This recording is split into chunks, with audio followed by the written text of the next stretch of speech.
Hey guys, Mike here with InvestTheory.com. Welcome to our technical indicator video series where we break down a technical indicator for you. During this video, we're going to take a deeper look at the directional movement indicator, also known as the DMI. Now first off, the DMI is perfect when you're looking to catch some short-term momentum and identify strengths of current trends.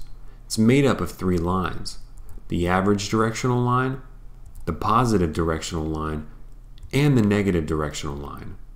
Now each one of these serve an important role in the overall DMI.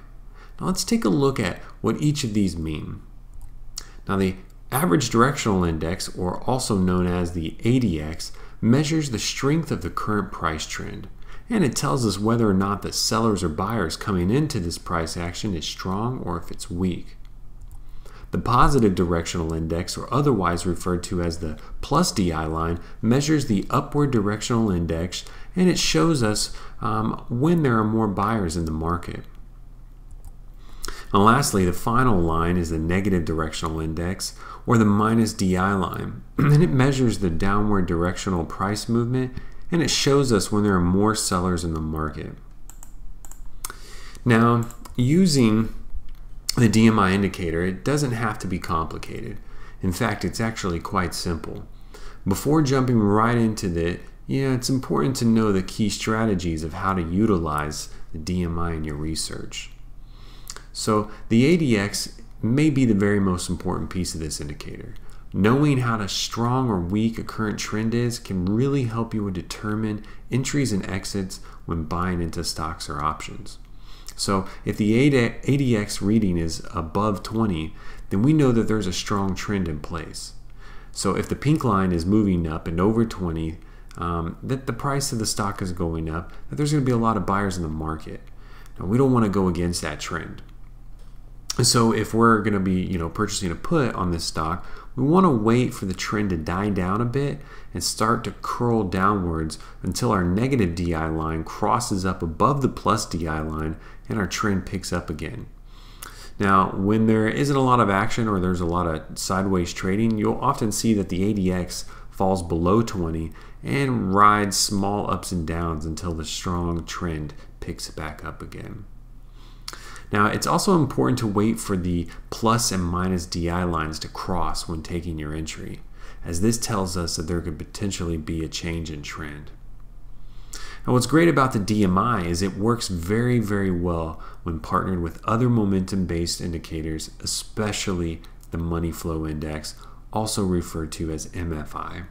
Now, using the MFI DMI strategy, it's really simple.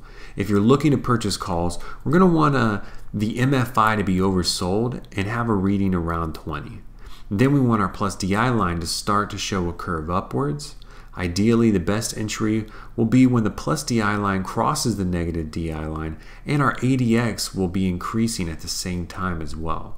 This will confirm to us that the trend is strong, and now we can ride the calls from oversold to overbought and continue the trend upwards. Now, the MFI and the DMI strategy, it works well for both day trading and swing trading. But if you're day trading, I like to screen for stocks on the 15 minutes, and once I've found an oversold or overbought stock, I'll use the 5-minute chart to help find a better entry. Now, if the 5-minute chart is showing overbought and the 15-minute is showing oversold, then we're going to want to wait for the 5-minute to sync up a little bit more with the 15-minute, and that way we're not going against any sort of trends. Now let's take a look at some real-life examples. Here's a chart of Texas Instruments. I've highlighted two specific areas on this chart because it shows both momentum in the stock, but also oversold and overbought areas on the MFI. On the left-hand side, we can see that the plus DI line crosses down below the negative DI line. This tells us that the price of the stock is dropping, which it is, and our ADX is not very strong though, so that the trend is pretty weak. And it might not last. So with the MFI being oversold, now we should wait for the plus DI line to cross the minus DI line before taking our position. So doing so would have netted us a $2 gain in the stock, which could be quite a large percentage of increase on the option. Now on the right hand side, we see a similar play out. The stock is oversold on the MFI, and we've got the plus DI line crossing up above the negative DI line, and this time the ADX is strong. Tells us our trend is strong and it's good to buy in. Here's Johnson & Johnson. On the left-hand side, we see that the stock is at oversold levels with a very low plus DI line. Now, see how the plus DI line crosses up above the minus DI line, but we trend down?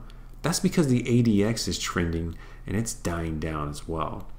So on the right-hand side, it shows us a strong ADX trend.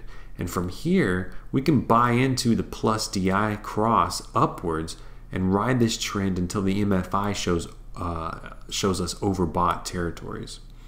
Now remember, trading the DMI isn't always right. This is why it's absolutely crucial to combine this indicator with other indicators, and also at the same time, make sure you're in the know of overall market strength.